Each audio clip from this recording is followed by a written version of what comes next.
শেখ হাসিনা এবং যার রাজনৈতিক অভিজ্ঞতা আপনার আমার চেয়ে কয়েক গুণ বেশি, রাষ্ট্র পরিচালনার অভিজ্ঞতা, বিরোধী দলে থাকার অভিজ্ঞতা, সরকারি দলও না বিরোধী দলও না মাঠের বিরোধী দল হিসেবে অভিজ্ঞতা, 46 ইয়ার্স এর যে হিস্ট্রি তার নিজের, সকল কিছুর বিবেচনায় কোনো কেউ যদি নাও আসে, শেখ হাসিনার সম্ভবত আমার যেটা হিসাব যে উনি হয়তো আসবেন। যদি শেখ হাসিনা বাংলাদেশে আসে, এইটা আমি এই বছরের শুরুতে বলছিলাম, সবচেয়ে বড় বেকায়দায় পড়বে এই সরকার। কারণ শেখ হাসিনা বাংলাদেশে পাড়া দেওয়া মাত্রই নেতা কর্মীদের মধ্যে যে একটা উদ্দীপনা তৈরি হবে, সেই উদ্দীপনা সামাল দেওয়ার মতো শক্তি সরকারের আছে কিনা সেটাও একটা প্রশ্ন। বিরোধী দলে আওয়ামী লীগ হচ্ছে একটা আতঙ্কের নাম। বিরোধী দল হিসেবে আওয়ামী লীগকে সামলানো নেক্সট টু ইম্পসিবল কাজ। আওয়ামী লীগকে সবসময় বলাই হয় যে তারা বিরোধী দলে থাকবার জন্যই তাদের জন্ম। শেখ হাসিনা যদি বাংলাদেশে ব্যাক করে এবং ওনার নেতা কর্মীরা তাতে যেভাবে একটা উজ্জীবিত হয়ে পথে নামবে বা ইয়ে করবে, এই পুলিশ আর এই ইয়ে দিয়ে আপনি তাকে সামাল দিতে পারবেন? আপনি তো মাইনাস আওয়ামী লীগই দেশ সামলাইতে পারতেছেন না, আইন শৃঙ্খলা সামলাইতে পারতেছেন না, কোনো কিছুই সামলাইতে পারতেছেন না। তো প্লাস আওয়ামী লীগ যখন মাঠে বিরোধী দল হিসেবে থাকবে, অবস্থা কি দাঁড়াবে আপনি একটু মানুষ পটে কল্পনা করেন তো। শেখ হাসিনা ফিরবেন, ডিসেম্বরে ফিরবেন, সদল বলে ফিরবেন। আপনিও এই বিষয়ে কথা বলেছেন। আসলে কি ফেরাটা বাস্তবতা সম্পন্ন, মানে যে পরিস্থিতি দেখছেন দেশে, তাতে কি শেখ হাসিনার ফেরার প্রক্রিয়া কি হতে পারে বলে আপনি মনে করেন? আপনি একজন আইনজীবীও বটে, আসলে এখানে একটা প্রক্রিয়াগত ব্যাপারটা কেমন সেটি একটা বিষয়, এবং তিনি যদি সত্যিই ফেরেন সেটি কি দেশের জন্য ভালো হবে? প্রতিবারই আমি বলেছি যে আমার সাধারণ জ্ঞান বা কমন সেন্স যেটা, সেটা বলে যে উনি ফিরবেন। তার জন্য, তার দলের জন্য তার ফেরাটা জরুরি, কিন্তু ফেরাটা বাস্তবতা সম্পন্ন কিনা? এখন রাজনীতিতে না আপনাকে কেউ জায়গা করে দেবে না। রাজনীতিতে সুসময় আসবে তবে আমি ফিরবো, এটা বোধহয় কাজ করে না। সুসময়টা বা রাস্তাটা আপনাকেই তৈরি করতে হবে, এটাই হচ্ছে বাস্তব। হ্যাঁ, তো আমার মনে হয় যে সেই জায়গা থেকে আমার যতদূর মনে হয় যে এটা আমি আপনি যতটা না বুঝবো, তার চেয়ে যিনি দলের প্রধান শেখ হাসিনা এবং যার রাজনৈতিক অভিজ্ঞতা আপনার আমার চেয়ে কয়েক গুণ বেশি, রাষ্ট্র পরিচালনার অভিজ্ঞতা, বিরোধী দলে থাকার অভিজ্ঞতা, সরকারি দলও না বিরোধী দলও না মাঠের বিরোধী দল হিসেবে অভিজ্ঞতা, সবকিছুই আমাদের চেয়ে অনেক বেশি। তো এই ক্যালকুলেশন যেটা আপনার আমার আছে, তার চেয়ে বেটার ক্যালকুলেশন নিশ্চয়ই তার কাছেও আছে।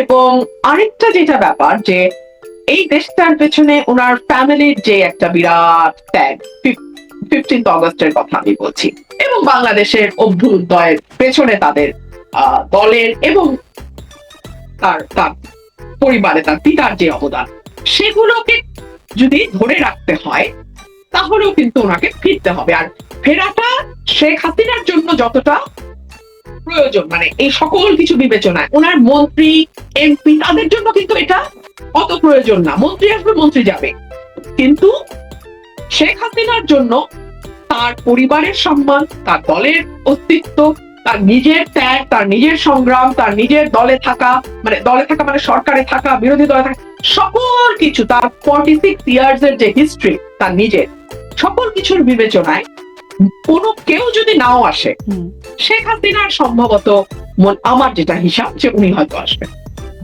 কিন্তু আসার কোনো প্রক্রিয়া, মানে সেটা আমি আমার অনুষ্ঠানে আওয়ামী লীগের অনেক নেতারাও কথা বলেন, আমি তাদেরকে জিজ্ঞাসা করেছি, তারাও আসলে বলতে পারেন না যে কিভাবে।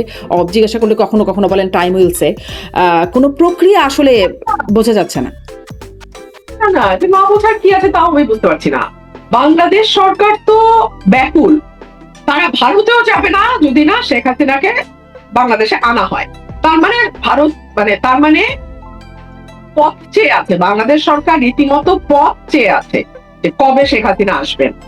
তো আর শেখ হাসিনাও বলছেন যে তিনি বাংলাদেশে ফিরবার জন্য ব্যাকুল হয়ে আছেন। তো দুই তরফই তো ব্যাকুল, তাহলে অসুবিধা কি? আরেকটা খুব উদ্ভট কথা বলেছেন তিনি, ডক্টর সাহেব মাননীয় প্রধানমন্ত্রী উপদেষ্টা, তিনি বলেছেন যে তারা চায় ধরে নিয়ে আসতে, বেঁধে নিয়ে আসতে, কিন্তু শেখ হাসিনা এখন বলছে তিনি নিজেই ফিরতে চান, আত্মসমর্পণ করতে চান। মানে হয়তো এটি তাদের পছন্দ হচ্ছে না যে তিনি আত্মসমর্পণ করতে আসবেন, তারা ধরে বেঁধে নিয়ে আসতে চায়। এবং এখন এই জন্যই হয়তো ভারতকে বারবার অনুরোধ করছে কিনা সেটারও বিশ্লেষণ আপনি হয়তো বলবেন, যে তাকে ফিরিয়ে দেবার জন্য যেই বারবার অনুরোধটা করছে, আহ্বানটা জানাচ্ছে। মানে এটি কি একটা বিশ্লেষণ কিনা? ওনার তাকে বাংলাদেশে এনে বিচারের মুখোমুখি দাঁড় করানোটা কি সরকারের উদ্দেশ্য, নাকি বিষয়টাকে নিয়ে খেলাধুলা করা সরকারের উদ্দেশ্য? যদি খেলাধুলা হয় তাহলে না, উনি আসলে কিন্তু হবে না। ভারতকে নিয়ে আসতে হবে, বেঁধে নিয়ে আসতে হবে, প্লেনে দাঁড় করিয়ে নিয়ে আসতে হবে। ফার্স্ট ক্লাসে আনলে হবে না, ইকোনমি ক্লাসে আনতে হবে।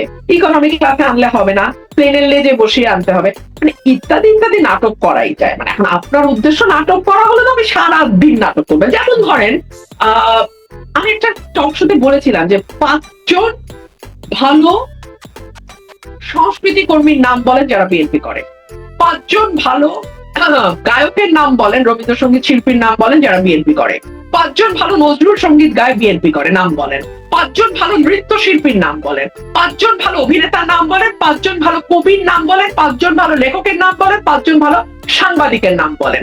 অর্থাৎ বুদ্ধিবৃত্তিক কাজের সঙ্গে এবং মননশীল সৃজনশীল কাজের সঙ্গে যুক্ত বা 5 জন আর্টিস্টের নাম বলেন। আপনি পারবেন না ভাই। আপনি বিস্তার পর বিস্তার রিসার্চ করতে পারেন, আপনি পাবেন না।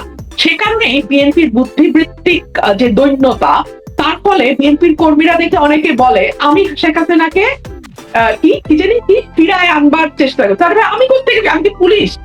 আমি কি মন্ত্রী? আমি কি স্বরাষ্ট্র মন্ত্রণালয়ের দায়িত্বে? আমি কি আইন মন্ত্রণালয়ের দায়িত্বে? আমি কি প্রধানমন্ত্রী? আমি কি করে শেখ হাসিনাকে ফিরে আসবো? আমি আইনজীবী, বটতলার উকিল হিসেবে আমি যেটুক বুঝি আমি ওইটুক বলি। রাজনীতির একজন কর্মী হিসেবে আমি যেটুক বুঝি আমি ওইটুক বলি।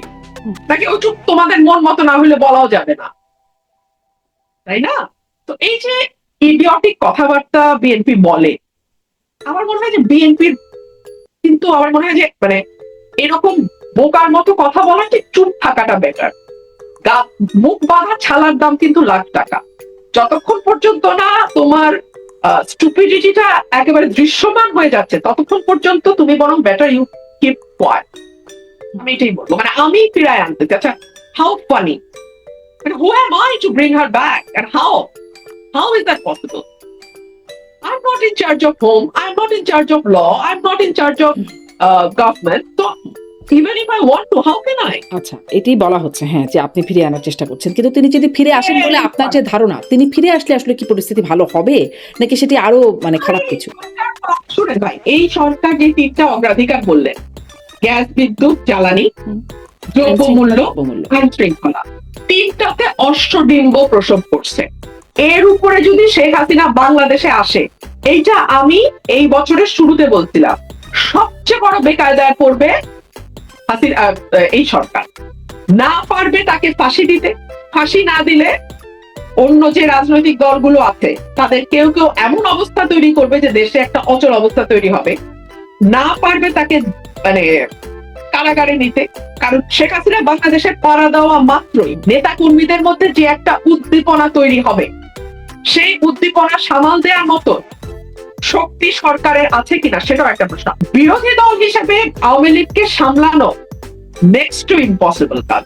আওয়ামী লীগকে সবসময় বলাই হয় যে তারা বিরোধী দলে থাকবার জন্যই তাদের জন্ম। মানে তারা বিরোধী দল হিসেবে তাদের পারফরমেন্স এরকম।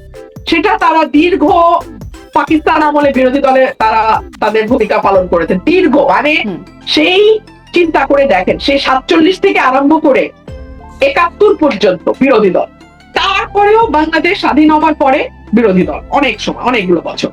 তাহলে আসলে তাহলে কেন আসলে সরকার এত বারবার মানে শেখ হাসিনাকে ফেরানোর আবেদন করছে? আপনি অবশ্য নাটক শব্দটাও ব্যবহার করছিলেন, কারণ এইটা প্রশ্নটা এভাবে করবার একটা বিশেষ কারণ হচ্ছে, ধরেন 14-15 তারিখের মানে খবরের কাগজগুলো যদি দেখি, তাহলেও দেখছিলাম যে তারেক রহমান ভারতে যাচ্ছেন, প্রধানমন্ত্রী যাচ্ছেন, সেরকম প্রস্তুতি চলছে বা প্রস্তুতি শেষের দিকে, এরকম নানান রকম আলোচনা, সময়টাও নিয়ে আলোচনা হচ্ছিল। কখনো 21শে আগস্টের কথা হচ্ছিল বা প্রথম মানে এই সপ্তাহের মধ্যে যাবেন, এরকম খবর আসছিল। তারপরে দেখা গেল যে এনসিপির নেতারা নাহিদ ইসলাম, আসিফ মাহমুদ, সজীব ভুঁইয়ারা, তারা বেশ শক্ত ভাষায় বললেন যে তিনি যেতে পারবেন না, গেলে দেশের মানুষের সাথে গাদ্দারি হবে, এরকম কথা বললেন। এবং তারপরে দেখা গেল আসলে পররাষ্ট্র মন্ত্রণালয় থেকেও বলা হচ্ছে যে তারেক রহমান যাবেন, কিন্তু তার জন্য শর্ত হচ্ছে শেখ হাসিনাকে ফিরিয়ে দিতে হবে, মানে সহায়ক পরিস্থিতি হলে তিনি যাবেন, এরকম একটা কথা বলা হলো। আসলে তিনি ভারতে যাবেন, ভারতে যাওয়ার জন্য শর্ত কি আসলেই শেখ হাসিনা ফিরিয়ে দেওয়া? শেখ হাসিনাকে ফিরিয়ে দেওয়ার ব্যাপারে এত জোর তাহলে কেন দিচ্ছেন? আপনি যে বিশ্লেষণটা দিলেন সেটি তো তারাও জানেন, তারাও বোঝেন। এই বিষয়ে তারেক রহমান সাহেব আমার সাথে আলাপ করেন নাই। তো ওনার মনের ভিতরে কি আছে এটা একমাত্র উনি জানবেন, ওনার কাছের ব্যক্তিরা জানবেন, আমি জানি না। আমি একজন অবজারভার হিসেবে আমি যা দেখি আমি আপনাকে তাই বললাম। আমার ক্যালকুলেশনে যদি একটা শর্ত দেয়া হয় ভারতে যাওয়ার, সেটা হচ্ছে কোনোভাবেই যেন শেখ হাসিনা বাংলাদেশে আসতে না পারে, এইটুকুই বললাম। আচ্ছা। শোনেন, তারেক রহমান সাহেব 17 বছর এক্সাইল ছিলেন লন্ডনে, শেখ হাসিনা যান নাই লন্ডনে। উনি কি এগুলা তাল বাহানা করছেন তারেককে ফেরত না দিলে লন্ডন যাব না? এইসব বাহানা আমার কাছে ভাই বাহানা, আর গুজ্জ কথা আমার সাথে কেউ শেয়ার করে নাই, তো আমি জানি না। তাহলে কি আপনার কি মনে হয়, বা যদি এটাও কি কোনো জানেন কিনা, তারেক রহমান কি যাচ্ছেন ভারতে? ভারতে যাচ্ছেন?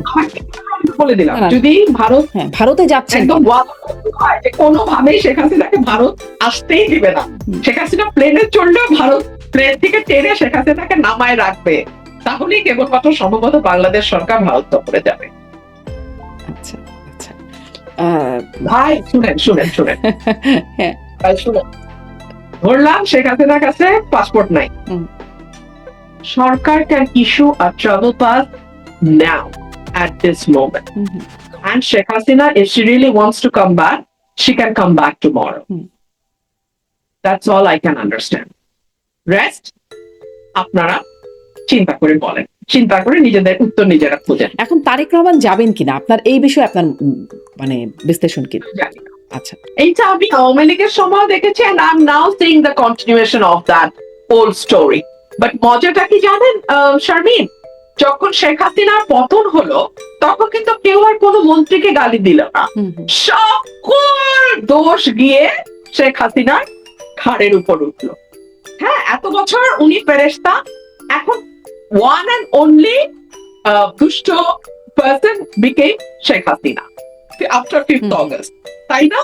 তো আমি খালি এই সরকারকে ওটুকুই মাথায় রাখতে বলবো, হ্যাঁ, যে আপনারা কোনো তেলবাজিতে না গা ভাসায় দিয়েন না, কারণ এটা যখন ব্যাকফায়ার করে তখন ওই সরকার প্রধানের উপরে পুরা গুলিটা চলে যায়, তখন কিন্তু আর আপনার পারিষদ চাটুকার এখন যাদেরকে শুভানুধ্যায়ী দেখবেন তাদেরকে কিন্তু কেউ বকবে না, তখন স্ট্রেইট অ্যাওয়ে যারা আজকে 100 টাকার খাবার নিয়ে উচ্ছ্বাস করছেন, যারা আজকে 200 টাকার শার্টকে সেলিব্রেট করছেন, যারা আজকে সাধারণ জীবনযাপন কে একেবারে বড়ভাবে উদযাপন করছেন, তারা সেকেন্ডে কিন্তু গুলিটা আপনার দিকে তাক করবে। সো আমি এইটুকুই বলবো যে 5th অগস্ট থেকে শিখেন, তাই না? আপনি মানে ফেরেশতা আর ডেভিলের মধ্যে এক রাতের ডিফারেন্স, এক রাতের মধ্যে। যেটা আমি ইয়েকে দেখেছিলাম, শেখ রেহানা তাদের যে অটোবায়োগ্রাফি, দুই মানে শেখ হাসিনা শেখ রেহানা যে করেছিলেন একটা সিনেমা, নামটা যদি বলেন, আমি ভুলে গেছি নামটা, মনে পড়ছে না, এরকম একটা মুভি, ডটার স্টেল, অ্যাবসলিউটলি ডটার স্টেলে বলেছিলেন যে 15ই অগস্টে আগের রাত মানে 14ই অগস্টে ওনারা যখন দেশের বাইরে ক্যান্ডেল লাইট ডিনার করছেন এবং 15ই অগস্ট যখন বঙ্গবন্ধু সপরিবারে নিহত হন, পরের দিন যে ওই বাড়িতেই তাদেরকে কি ব্যবহারের মুখোমুখি হতে হয়েছে এটা উনি নিজের মুখে বলেছেন। তো মানে ক্ষমতায় যারা থাকেন তাদের কিন্তু দিন আর রাত আকাশ পাতাল হয়ে যেতে পারে, আমি জাস্ট এটুকুই বলতে চাই। আপনি যখন বিএনপিতে ছিলেন তখনও বিএনপি সম্পর্কে আপনার কাছে অনেক প্রশ্ন করতাম, আপনি বিএনপিকে নানানভাবে ডিফেন্ড করতেন বিভিন্ন ক্ষেত্রে, এখন আপনি বেশ কড়া সমালোচনাও করেন, মানে একটা সমালোচনা আপনাকে নিয়ে হয় বা আলোচনাও বলতে পারেন যে আপনি তো বিএনপি, এই রুমিন ফারহানাকে বিএনপি তৈরি করেছে, বিএনপি এনেছে এই রুমিন ফারহানাকে, সেখানে এখন আপনি বিএনপির সমালোচনা করেন, মানে বিএনপি আপনাকে রুমিন ফারহানা বানিয়েছে, এই প্রসঙ্গে আপনি কি বলবেন?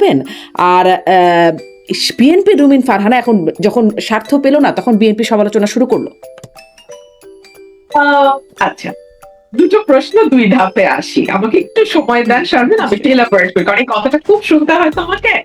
আচ্ছা, যখন স্বার্থ পেল না, স্বার্থটা আমি পেলাম না হচ্ছে আমাদের নভেম্বরের শেষে বা ডিসেম্বরে আমাদের বোধহয় মনোনয়ন ঘোষণা হলো, তাই না? ফেব্রুয়ারিতে ইলেকশন, ওই নভেম্বর ডিসেম্বরের মধ্যে। কিন্তু আমি কিন্তু বিএনপির চাঁদাবাজির সমালোচনা শুরু করলাম 2025-এর শুরু থেকে, আর 2025-এর শেষে গিয়ে নমিনেশন দেয়া হলো বা না দেয়া হলো। তো তাহলে আমি সমালোচনা বা বিএনপির ভুলগুলো কেন আগে থেকে বলা শুরু করলাম? আমি কি জানতাম না যেটার একটা ছাপ আমার নমিনেশনে আসবে? আমি কি জানতাম না যে এই কারণে দলের সঙ্গে আমার দূরত্ব তৈরি হবে? তো কি চাঁদাবাজি আমি কি বুঝতে সমালোচনা কি পার- আপনার জন্য কাল হয়েছিল? বড় একটা ভূমিকা তো রেখেছে বটে, যে ও শি ইজ নট দ্যাট অনুগত, যে অনুগত হলে আসলে তাকে ট্রাস্ট করে কাছে এনে কাজ করা যায়। তো দলের ভিতর থেকে যখন আমাকে শো কজ করা হলো, সেটাও খুব গোপনে করা হলো, কারণ দল জানে আমি যা বলছি তা সঠিক বলছি। তো আমাকে শো কজ করলে সেটা আরেকটা সমালোচনা হবে। সেই শো কজটা খুব গোপনে করা হলো, সেটার জবাবও আমি দিলাম। 72 ঘন্টার মধ্যে আমি চাঁদাবাজির বিরাট তালিকা দিলাম। বিএনপি শুধু চাঁদাবাজি না, অন্তর্কোন্দল এবং নানান রকম সংঘর্ষে জড়িয়ে পড়ছিল বিএনপি নিজেদের ভেতরে এবং জামাতের সঙ্গে, অন্য দলগুলোর সঙ্গে। সেগুলো নিয়েও আমি খুব স্ট্রংলি মিডিয়াতে কথা বলেছি, এবং সেটা আপনি এত ওয়েল ডকুমেন্টেড না আজকাল সব কথা, যে just you it's within your fingertip, just go and Google it, ইউটিউবে যান, ইউ উইল ফাইন্ড ইট। তো এটা আমি আপনাকে ওভাবে আমার ব্যাখ্যারও দরকার নেই, আপনারা সবাই জানেন যেটা আমি করেছি। সো পাইনি বলে করেছি ব্যাপারটা তা না।